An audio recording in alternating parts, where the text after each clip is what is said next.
Hello,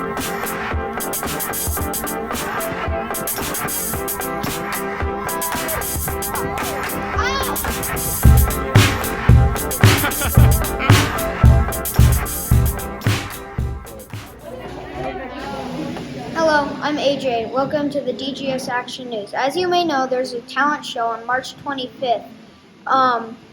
You can sign up for it on on the DGS website. In fact, I hear that Mr. King is helping some students right now prepare for the talent show. Let's take a look.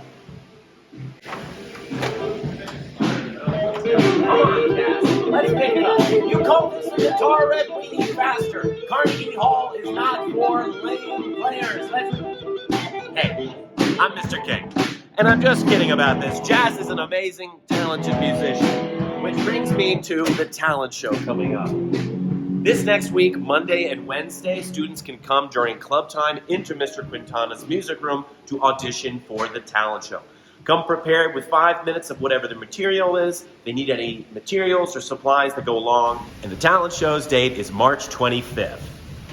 March 25th. Hi, I'm Ella. I'm a 7th grader, and one thing I've been enjoying in social studies is the Russia-Ukraine talk, because I think that it's important that we not just know what's right and what's wrong, but we know the history behind it and what happened before this leading up to it that could cause this, and not just base our opinions on what other people say, but base our opinions on facts and what we have been learning in social studies.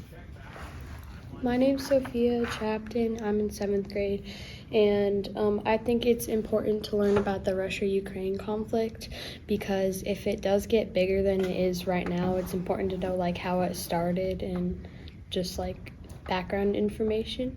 Well, Mr. Beery, he describes Russia and Ukraine in different ways really well, and it makes it make way more sense because he compares it to Sparta and the Athens, which makes sense. And hi, I'm Mr. Beery, 7th grade social studies teacher here at DGSN. I really appreciate at this school that I get the opportunity to deviate from my plans a little bit and talk about relevant history that's happening in the moment. As a history teacher who's also on TikTok, I know there is a lot of really misleading information and frankly bad takes on what's going on currently.